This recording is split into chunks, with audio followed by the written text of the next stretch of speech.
Ruang kolaborasi kelompok 3, modul 1.4 budaya positif.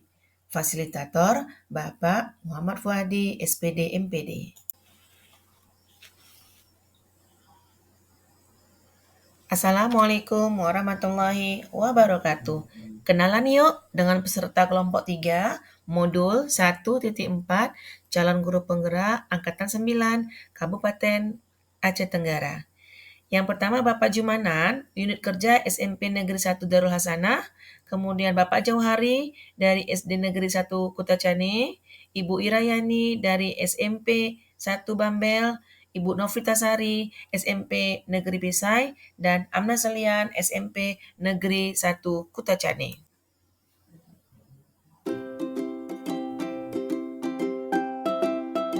Studi kasus modul 1.4. Guru matematika dan wali kelas 8, Ibu Santi sakit, sehingga tidak dapat masuk dan mengajarnya. Akhirnya dicarikan guru pengganti, Ibu Eni. Ibu Eni baru 2 tahun menjadi guru SMP. Beberapa murid perempuan, Vivi dan Natali, mengetahui hal ini dan mulai menggunakan kesempatan dan bersikap seenaknya, tertawa dan tidak mengindahkan kehadiran Ibu Eni. Ibu Eni mencoba menyapa Vivi dan Natali dengan ramah sambil mengingatkan mereka untuk tetap fokus pada pengerjaan tugas. Ayolah, tugasnya dikerjakan. Nanti Ibu ditegur Bapak Kepala Sekolah kalau kalian tidak kerjakan tugas. Tolong bantu Ibu ya. Namun Vivi dan Natali malah jadi tertawa. Ibu, santai saja Bu. Mereka tetap tidak mengerjakan tugas dan malah mengobrol. Keesokan harinya, Ibu Santi memanggil Vivi dan Natali serta menanyakan tentang laporan Ibu Eni. Ibu Santi menanyakan apakah mereka bersedia melakukan memperbaiki permasalahan yang ada. Vivi dan Natali sempat ragu-ragu dan memilah diri, namun pada akhirnya mengatakan akan meminta maaf. Ibu Santi menanggapi bahwa tindakan itu boleh saja dilakukan bila mereka sungguh-sungguh ingin meminta maaf. Namun Ibu Santi menanyakan kembali apa yang mereka bisa lakukan untuk menggantikan rasa tidak dihormati Ibu Santi. Baik Vivi maupun Natali mengaku bahwa perilaku mereka tidak sesuai dengan keyakinan kelas. Ibu Santi melanjutkan kembali apa yang akan mereka lakukan untuk memperbaiki masalah. Apakah ada gagasan? Setelah berpikir sejenak, Natali dan Vivi mengusulkan bagaimana kalau mereka mengadakan sebuah diskusi kelompok dengan teman-teman sekelasnya. Tema yang mereka pilih adalah penerapan keyakinan kelas, terutama tentang sikap saling menghormati dan bagaimana penerapannya di kehidupan sehari-hari di sekolah. Usulan kedua adalah mengirim email kepada Ibu Eni tentang gagasan mereka tersebut. Mereka pun memberitahu Ibu Eni bahwa mereka telah memberitahu kepala sekolah Pak Hasan bila lain waktu ada ketiadaan guru, maka mereka akan mengusulkan Ibu Eni sebagai guru pengganti. 1. Dalam kasus di atas, langkah-langkah restitusi apa saja yang sudah dijalankan oleh Ibu Santi? 1. Validasi tindakan yang salah. Tindakan itu boleh saja dilakukan bila mereka sungguh-sungguh ingin meminta maaf. Vivi dan Natali akan meminta maaf. 2. Menurut Anda, apakah restitusi yang diusulkan Vivi dan Natali sudah sesuai dengan pelanggaran yang telah dibuat? Apakah langkah-langkah restitusi yang telah diusulkan mereka? Restitusi yang dilakukan Natali dan Vivi sudah sesuai. Adapun langkah-langkah restitusi mereka adalah: yang pertama, mengadakan diskusi kelompok dengan para teman sekelas dengan tema penerapan keyakinan kelas. Kedua, mengirim email kepada Ibu Eni perihal gagasan mereka. Ketiga, memberitahukan kepala sekolah apabila ada ketiadaan guru, maka Ibu Eni pengganti di kelas.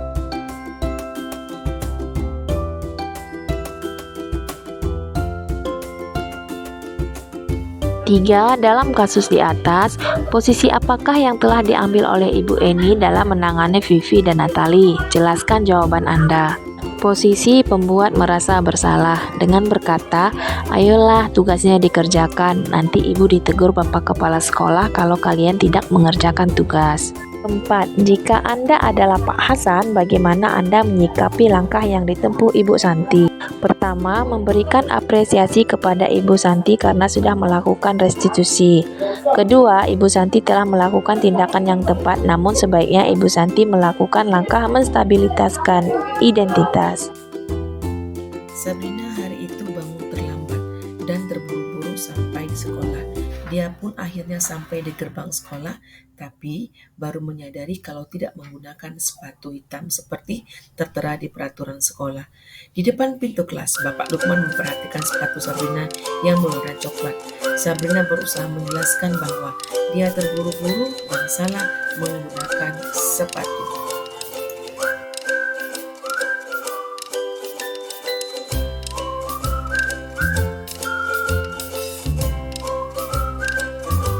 Sabrina meminta maaf dan memohon kembali kepada Pak Lukman agar tetap dapat menggunakan sepatunya dan berjanji tidak akan mengulang kesalahannya. Namun Pak Lukman tidak mau tahu. Tidak, kamu telah melanggar peraturan sekolah. Kalau tidak sanggup ambil sepatu di rumah atau diantarkan sepatu ke sekolah, ya sudah, kamu tidak bersepatu saja seharian di sekolah. Sekarang copot sepatumu dan silakan belajar tanpa sepatu seharian. Sabrina pun dengan berat hati mencopot sepatunya dan memberikannya kepada Pak Lukman. Seharian dia tidak berani berkeliling sekolah karena malu dan lebih banyak diam-diam di kelas tanpa alas.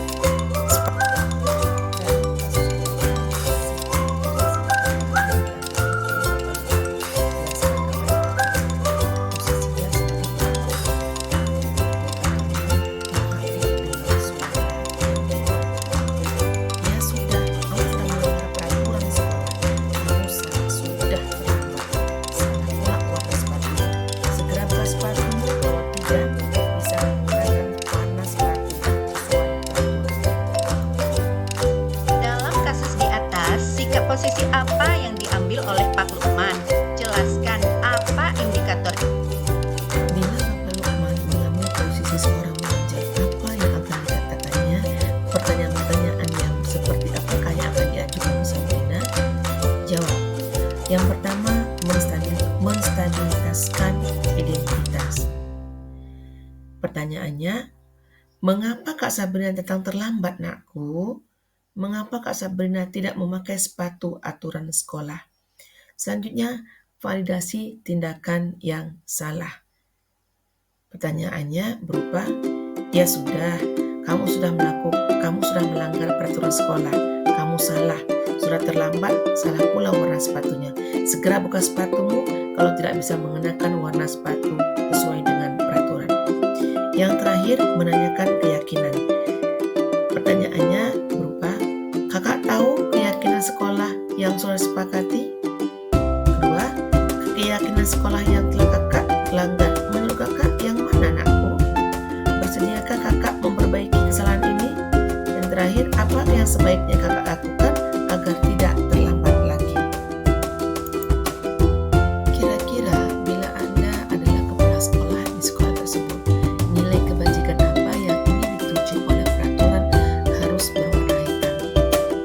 Nilai kebajikan yang dituju untuk peraturan tersebut adalah disiplin, kesederhanaan, serta tanggung jawab. Kira-kira bila Anda adalah kepala sekolah di sekolah tersebut, bagaimana Anda menyikapi langkah yang diambil Pak Lukman mengenai kasus tersebut? Jawab, mencari informasi tentang permasalahannya. Selanjutnya, mengarahkan dan membimbing Pak Lukman agar bertindak sebagai posisi manajer dalam menyelesaikan permasalahan Sabrina dengan metode restitusi. Ibu Dani sedang menjelaskan pelajaran bahasa Inggris di papan tulis, namun beliau memperhatikan bahwa Fajar malah tidur-tiduran dan nampak acuh tak acuh pada pelajarannya. Fajar, coba jawab pertanyaan nomor 3. Maju ke depan dan kerjakan di papan tulis. Fajar pun tampak malas-malasan. Maju ke depan dan sampai di depan papan tulis pun Fajar hanya diam terpaku sambil memegang buku bahasa Inggrisnya dan memainkan spidol di tangannya. Ayo Fajar, makanya jangan tidur-tiduran. Lain kali perhatikan. Sudah sana, duduk kembali. Kira-kira siapa yang bisa? Fajar pun kembali duduk di bangkunya. Hal seperti ini sudah seringkali terjadi pada Fajar. Seperti tidak memperhatikan acuh tak acuh dan nilai-nilainya pun tidak terlalu baik untuk pelajaran bahasa Inggris. Pada saat ditegur oleh Ibu Dani, Fajar hanya menjawab, "Tidak tahu, Bu." Ibu Dani pun menjawab lirih, "Gimana kamu, Fajar? Kamu tidak kasihan sama ibu ya? Ibu sudah capek-capek mengajari kamu. Tidak kasihan kamu sama ibu." Dan Fajar diam membisu. Posisi kontrol apa yang diambil oleh Ibu Dani dalam pendekatannya kepada Fajar? Posisi kontrol pembuat rasa bersalah. Membaca sikap Fajar, kira-kira kebutuhan apa yang diperlukan oleh Fajar? Kasih sayang dan rasa diterima atau kebutuhan untuk terima adalah kebutuhan sikap yang dibutuhkan oleh Fajar. Bila mana Ibu Dani mengambil posisi pemantau, apa yang akan dilakukan atau dikatakan olehnya? Pertanyaan-pertanyaan seperti apa yang akan diajukan? Jelaskan. Fajar, kamu tahu kan konsekuensinya apabila tidak fokus dalam pelajaran? Kamu tahu kan Fajar, peraturan di kelas apa-apa aja? Apabila Anda adalah kepala sekolah di sekolah Fajar, Anda tahu bagaimana dilakukan? Mencari informasi tentang permasalahan, selanjutnya membimbing dan Ibu Dani untuk lebih memahami lagi perihal 5 kebutuhan dasar manusia dan mengarahkan Ibu Dani agar bertindak sebagai posisi manajer dan menyelesaikan permasalahan Fajar dengan metode restitusi. Anto dan Dino sedang bermain bersama di lapangan basket dan tiba-tiba terlibat sebuah pertempuran aneh. Dino pun menjadi emosi dan mengadakan kontak fisik, menarik kemeja Anto dengan kasar sampai 3 kancingnya terlepas. Pada saat itu, guru piket langsung menyerang mereka dan membawa mereka ke ruang kepala sekolah. Ibu Suti sebagai kepala sekolah berupaya menenangkan keduanya, terutama Dino. Dino sepertinya kamu seperti sedang marah sekali. Mendengar itu, Dino pun mengalir bercerita tentang kekesalannya. Ibu Suti pun melanjutkan bahwa membuat kesalahan adalah hal yang manusiawi dan bahwa mempertahankan diri adalah hal yang penting. Namun, meminta Dino memikirkan cara lain yang mungkin lebih efektif karena saat ini Dino berada di ruang kepala sekolah.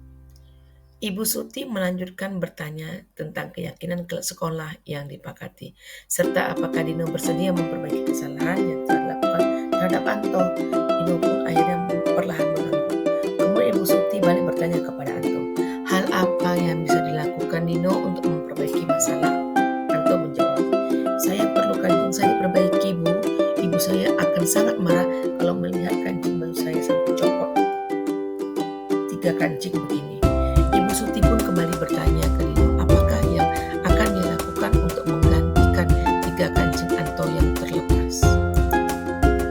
Dino berpikir sejenak namun menjawab, wah, tidak tahu, Bu. Saya lem kembali mungkin ya, Bu. Ibu Suti berpikir sebentar dan menanggapi, kalau dilem akan mudah terlepas kembali, Dino. Bagaimana kalau kamu menjahitkan saja? Bersediakah kamu? Dino tampak ragu-ragu dan menanggapi, menjahit? Mana saya tahu bagaimana menjahit, Bu. Ibu Suti meneruskan, apakah kamu bersedia belajar menjahit? Dino berpikir sejenak memandang ke meja Anto dan menanggapi, yang mengajari saya siapa, Bu? Dengan cepat Ibu Suti menjawab, Pak Irfan, guru tata busana. Dino kembali diam sejenak memandang ke meja Anto yang tanpa kancing. Akhirnya Dino mengangguk tanda menyetujui dan sepanjang siang itu Dino belajar menjahit dan memperbaiki kemeja Anto. Terakhir kali mereka terlihat berdua anak laki-laki, Dino dan Anto pada jam pulang sekolah. Mereka bercengkrama bersenda gurau kembali. Dari kasus 4 itu, posisi kontrol apa yang telah dipraktikkan oleh kepala sekolah Ibu Suti? Hal-hal apa saja yang dilakukannya sehingga Anda berkesimpulan demikian? Nah, dari kasus tersebut, maka saya mengambil kesimpulan bahwa posisi kontrol yang digunakan Ibu Suti adalah posisi kontrol manajer, karena Ibu Suti menggunakan langkah-langkah restitusi dalam menyelesaikan perselisihan Dino dan Anto. Selanjutnya, Bagaimana Dino dikuatkan? Bagaimana Anto dikuatkan oleh Ibu Suti? Dino dikuatkan bahwa membuat kesalahan adalah hal yang manusiawi dan bahwa mempertahankan diri adalah hal yang penting. Dan Anto dikuatkan hal apa yang dilakukan Dino untuk memperbaiki masalah. Dan terakhir, nilai-nilai kebajikan yang dituju dalam kasus 4 ini adalah: pertama, bertanggung jawab; kedua, menghargai; ketiga, mandiri. Dari kasus 1, 2, 3, dan 4, kita dapat menyimpulkan bahwasanya A. Ternyata manusia itu memiliki 5 kebutuhan dasar, yaitu penguasaan, kasih sayang dan rasa diterima, kebebasan, bertahan hidup, serta kesenangan. Sedangkan untuk 5 posisi kontrol, yaitu penghukum, pembuat rasa bersalah, teman, pemantau, dan manajer. Segitiga restitusi terdiri dari menstabilkan identitas, validasi tindakan yang salah, menanyakan keyakinan. Terima kasih, Mengizin atas perhatiannya. Wassalamualaikum warahmatullahi wabarakatuh. Guru penggerak, tergerak, bergerak.